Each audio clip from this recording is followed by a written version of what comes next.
When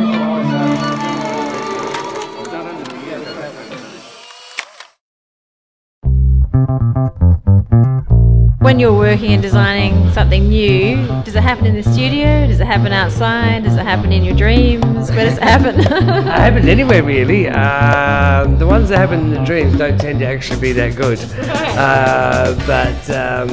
No, they happen whenever, you know, like you travel, you could see something, or you can literally work it, you know, apply yourself in the studio. So it can happen anytime.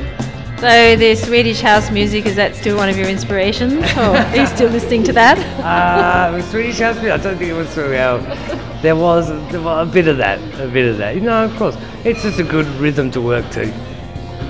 In the last 10 years, what has been the biggest impact on your career as far as training, people or experience? What do you think has really had the biggest impact? It's hard to kind of think of any one individual moment or person or happening.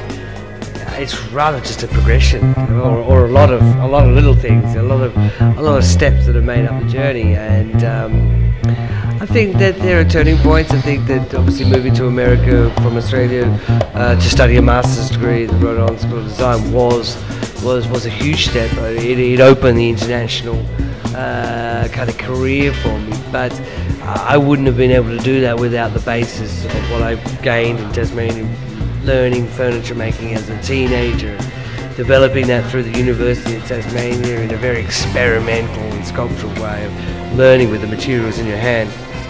And then, yeah, experiences of when moving to Europe and establishing relationships with Italian companies, and just taking, you know, one thing just leads into the next.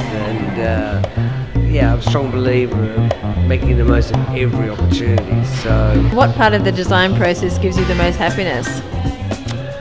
The early stages, when that kind of idea kind of just takes shape, and once you realise its potential and you realise that this is something that is possible, you kind of run away with that enthusiasm.